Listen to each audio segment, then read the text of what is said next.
RKB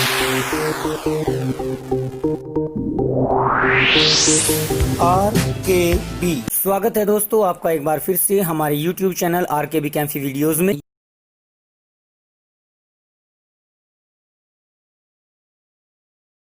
कक्षा 11 की परमाणु संरचना की जो पिछली वीडियो हमने आपके सामने प्रस्तुत की थी, उसमें हमने आपसे कुछ प्रश्न पूछे थे। वीडियो के अंत में आपके सामने हमने 5 प्रश्न दिए थे और कहा था कि इन प्रश्नों का आंसर आप लोग स्वयं खोजने की कोशिश करें। चलिए अब हम आपको उन क्वेश्चंस के आंसर बता रहे हैं पहले, उसके बाद हम आपको आगे के टॉपिक समझाना शुरू करेंगे।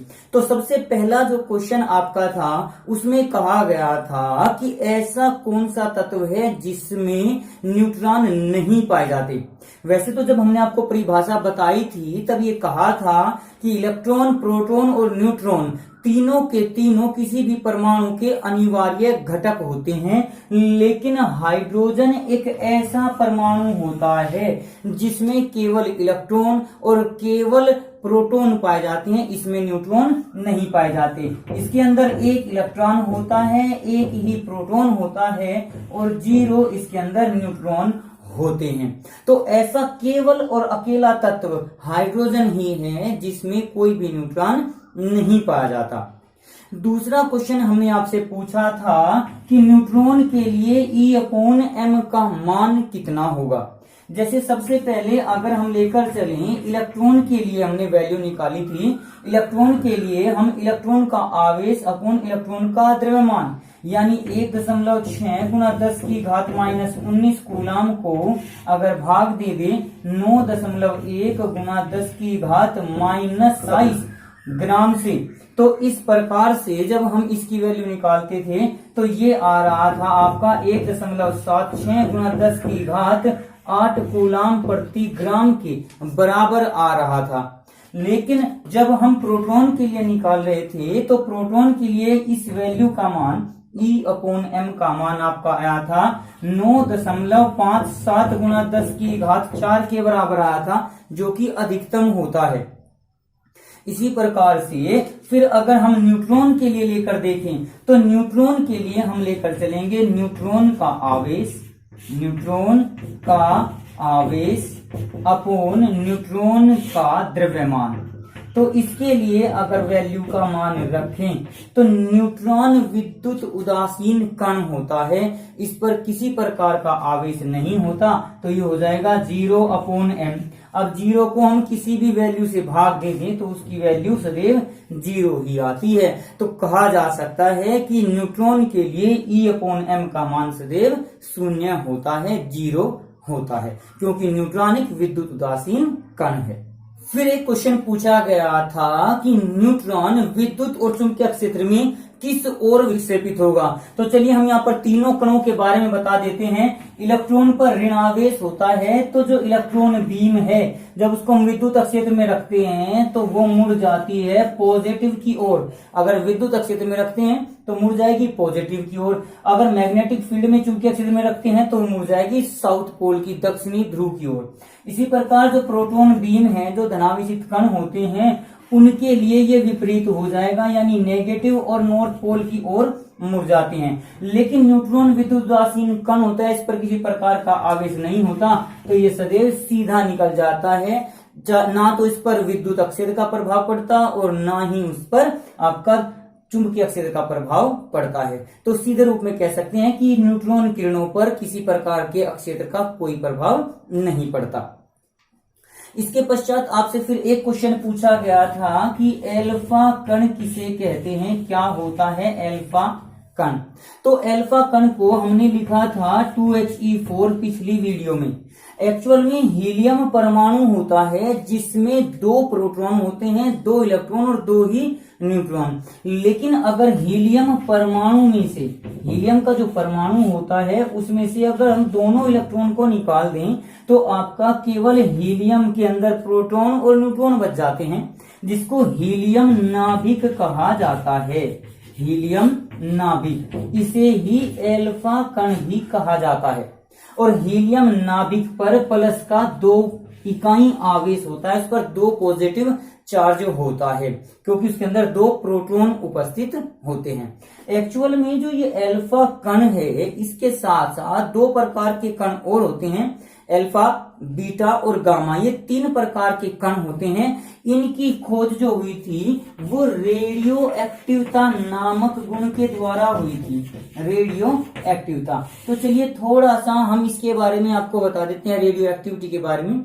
वैसे तो ये आपके जो 12th लेवल का टॉपिक है, सिलेबस है, उसमें ये टॉपिक नहीं आता है, लेकिन कंपटीशन के नजरिए से ये टॉपिक थोड़ा सा इम्पोर्टेंट होता है। तो मैं इसका बहुत ही कम पार्ट आपको बता रहा हूं, जो कि यहाँ थोड़ा सा रिक्वायर्ड है। रेडियो एक्टिविता की जो खोज थी वो 1896 में एक वैज्ञानिक थे, हेनरी बेकुरेल।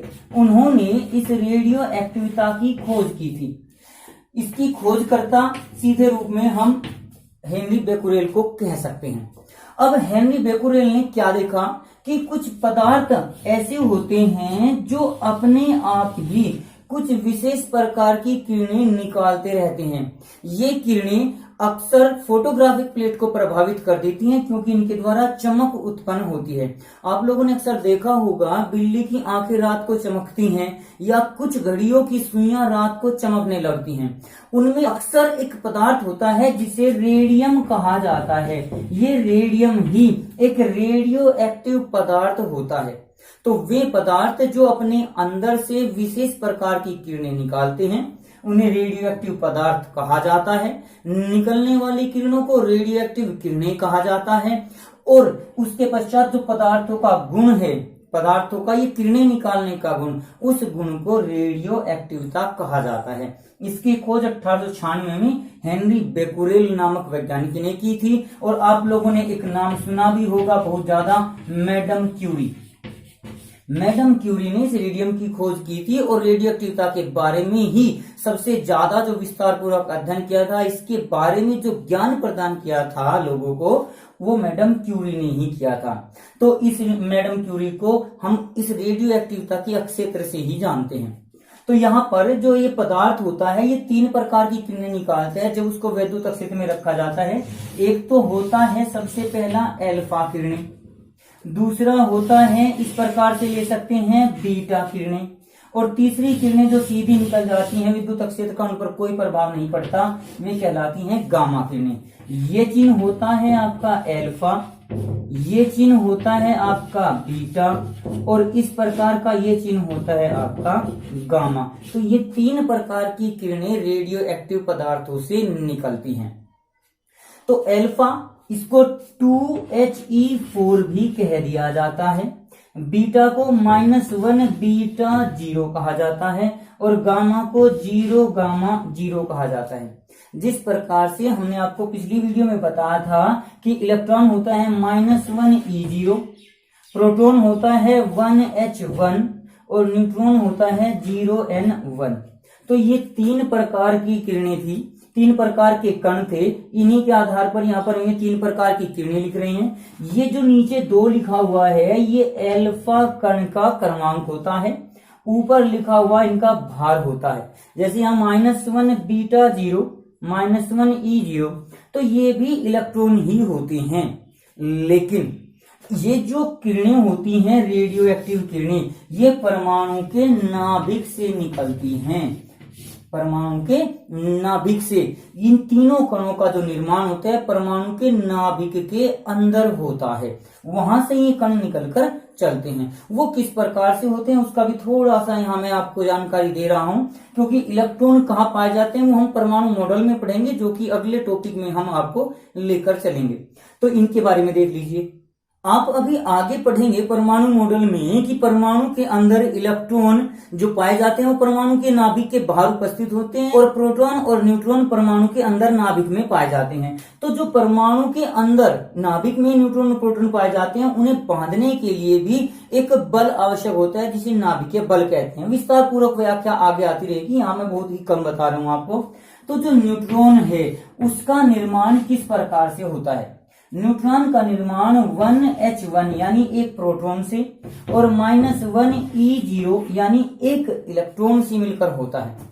परमाणु के अंदर न्यूट्रॉन प्रोटॉन में, प्रोटॉन न्यूट्रॉन में, इलेक्ट्रॉन में आपस में परिवर्तित होते रहते हैं और एक उदासीन, एक धनावेशित और एक ऋणावेशित हो जाता है। तो इन धनावेश, ऋणावेश आदि के बीच जो बल उत्पन्न होता है वही बल नाभिकीय बल कहलाता है और उसी के कारण ये इलेक्ट्रॉन, प्रोटॉन, न्यूट्रॉन वगैरह जो होते हैं परमाणु के अंदर स्थायी रूप में रह सकते हैं। तो ये पाया जाता है आपका नाभिक में। इलेक्ट्रॉन जो होते हैं वो नाभिक के बाहर पाए जाते हैं, लेकिन यहाँ ये क्रिया नाभिक के अंदर हुई तो प्रोटॉन तो नाभिक के अंदर रह ही गया। उसके बाद जो इलेक्ट्रॉन उत्पन्न हुआ, चूंकि ये नाभिक के अंदर नहीं रह सकता इसीलिए नाभिक से बाहर निकल जाता है, जो कि बीटा कण के रूप में उत्पन्न होता है। अब यहाँ पर ये क्वेश्चन आता है कि इलेक्ट्रॉन नाभिक के अंदर क्यों नहीं पाया जा सकता। इसका जवाब हम आपको आगे आने वाली वीडियो में जरूर देंगे, ध्यान कर लेना इस क्वेश्चन को भी। तो यहाँ से जो ये प्रोटॉन हुआ, ये प्रोटॉन और न्यूट्रॉन परस्पर मिलकर आपके निर्माण कर देते हैं एक एल्फा कण का। एल्फा कण में जो होते हैं वो आपके दो तो हुए प्रोटॉन 1h1 और दो ही होते हैं न्यूट्रॉन 0n1, इसीलिए यहाँ पर 2 और 4 आता है। देखिए 2 1 जा 2 तो ये हो गया और 2 0 2, नीचे तो हो गया आपका 2, ऊपर 2 एकम 2, 2 एकम 2, ऊपर हो गए 4। तो यहाँ पर आपका जो कण का भार है वो 4 हो जाता है, जबकि कण क्रमांक आपका 2 हो जाता है। तो इन अल्फा, बीटा, गामा कणों की उत्पत्ति जो होती है वो नाभिक के द्वारा ही होती है। जो भी पदार्थ रेडियो एक्टिविटी प्रदर्शित करते हैं उनके नाभिक अस्थायी होते हैं और उनमें जब भी निकालते हैं न्यूट्रॉन और प्रोटॉन का अनुपात 1.5 से बड़ा होना चाहिए।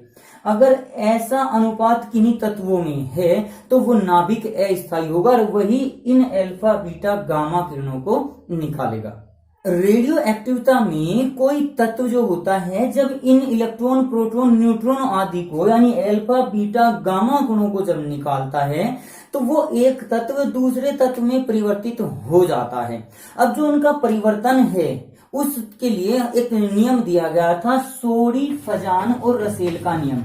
सोडी, फजान और रसेल ये 3 वैज्ञानिक थे, इन्होंने रेडियो एक्टिविटी का नियम दिया था जिसको सोडी, फजान और रसेल का नियम कहा जाता है। वैसे रेडियो एक्टिविटी टॉपिक आप लोग फिजिक्स में भी पढ़ेंगे, लेकिन यहाँ पर हम केमिस्ट्री में बहुत छोटे रूप में आपको समझा रहे हैं। अगर इससे संबंधित आपका कोई क्वेश्चन आता है तो आप हमें कमेंट बॉक्स में लिखकर इसके बारे में पूछ सकते हैं और वहां पर अपना व्हाट्सएप नंबर जरूर लिखें ताकि हम आपको स्पेशल तौर पर उस क्वेश्चन का आंसर भेज सकें।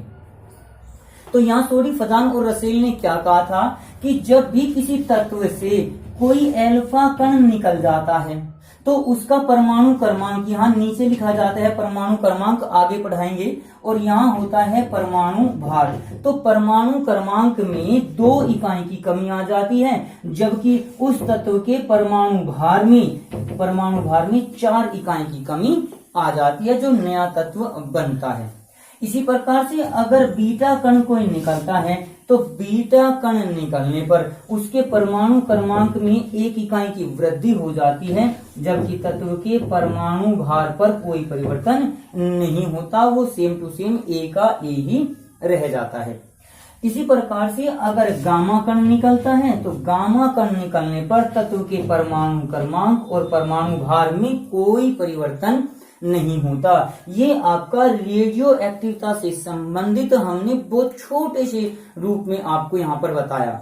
रेडियो एक्टिविटी के बारे में ज्यादा जानकारी के लिए हम इसके एक अलग से वीडियो प्रस्तुत करेंगे जिसमें विस्तार पूर्वक इन अल्फा, बीटा, गामा आदि के गुणों के बारे में जानकारी देंगे। लेकिन यहाँ हमने क्यों बताया, क्योंकि जो ये अल्फा कण है बार बार कई बार आपके सामने प्रयुक्त होता आएगा। जैसे कि अभी एक टॉपिक हम आपके सामने प्रस्तुत करने जा रहे हैं, तो उसके अनुसार अल्फा कण को आपको ध्यान रखना है कि हीलियम नाभिक को अल्फा कण कहते हैं। हीलियम का जो नाभिक होता है उसे ही अल्फा कण कहा जाता है, जिसके नाभिक पर धनावेश होता है, 2 इकाई का धनावेश होता है और इसका भार 4 इकाई होता है। इसके बाद आपका टॉपिक आता है परमाणु मॉडल यानी एटॉमिक मॉडल। एटॉमिक मॉडल अब परमाणु मॉडल को समझने से पहले मैं आपको कुछ बातें बताना चाहूंगा। दरअसल जब वैज्ञानिकों ने इलेक्ट्रॉन, प्रोटॉन, न्यूट्रॉन आदि की खोज कर ली तो उन्होंने ये भी सोचा कि परमाणु में आखिर ये कण किस प्रकार से उपस्थित रहते हैं। तो उन मॉडल को समझने से पहले मैं आपको दो चार बातें याद दिलाना चाहूंगा जिनको आप लोग भी अपने दिमाग में रखें, क्योंकि परमाणु मॉडल हम अगली वीडियो में आपके सामने प्रस्तुत करेंगे, लेकिन उनको समझने से पहले कुछ बातें आपको याद रखनी होंगी। देखिए, जो गोल्डस्टीन नामक वैज्ञानिक थे, गोल्डस्टीन ने धन किरणों की खोज की थी। कब की थी? इन्होंने खोज की थी 1886 में। उसके बाद एक थॉमसन वैज्ञानिक थे, जे थॉमसन, इन्होंने इलेक्ट्रॉन की खोज की थी, नेगेटिव पार्ट की खोज की थी। ये की थी 1897 में। उसके बाद एक वैज्ञानिक आए थे रदरफोर्ड। रदरफोर्ड ने प्रोटॉन की खोज की थी, जो आए थे, जिन्होंने खोज की थी 1919 में। इसी प्रकार से न्यूट्रॉन की खोज की थी चैडविक नामक वैज्ञानिक ने, चैडविक ने, जो खोज की गई थी 1932 में। वैसे आप लोग इन इलेक्ट्रॉन, प्रोटॉन, न्यूट्रॉन की खोजकर्ता को याद रखने के लिए एक फॉर्मूला तैयार कर सकते हैं, ईंट पर नाचें। ईंट पर नाचें में क्या हो सकता है? E for electron, T for Thomson. ईंट में क्या आ जाएगा? ई से इलेक्ट्रॉन, टी से थॉमसन, ये रहा इलेक्ट्रॉन, थॉमसन। पी से प्रोटॉन, आर से रदरफोर्ड और एन से न्यूट्रॉन, सी से चैडविक। तो इस आधार पर आप इन खोजकर्ताओं को याद भी कर सकते हो। ईंट पर नाचे से सीधा सा एक आपका शॉर्ट फॉर्मूला हो सकता है। अब यहाँ पर थोड़ा सा सन की ध्यान रख लेना। थॉमसन, इलेक्ट्रॉन सबसे पहले आपका आया था, प्रोटॉन उसके बाद और न्यूट्रॉन उसके बाद, उसी क्रम में हमने इनको लिया हुआ है। तो यहाँ इन सन को ध्यान रखने पर ही हम मॉडल के बारे में जानकारी अच्छे प्रकार से प्राप्त कर सकते हैं। प्रोटॉन की खोज 1919 में हुई थी, जबकि धन किरणों की खोज 1886 में हो चुकी थी। तो इस आधार पर जो सबसे पहला मॉडल प्रस्तुत किया था वो जे थॉमसन ने ही किया था। अब वो मॉडल क्या था और उसमें क्या कमी थी, उसके बाद क्या मॉडल प्रस्तुत हुए, इसके बारे में हम आपको नेक्स्ट वीडियो में जानकारी देंगे। तो इन टॉपिक्स को समझने के लिए आप हमारे साथ बने रहिए। तो आज की वीडियो के लिए धन्यवाद। आज की वीडियो में बस इतना ही। अगली वीडियो प्राप्त करने के लिए हमारे चैनल को सब्सक्राइब करें, वीडियो को लाइक करें और अगर वीडियो अच्छी लगे तो कमेंट्स करें और दोस्तों को भी शेयर करें।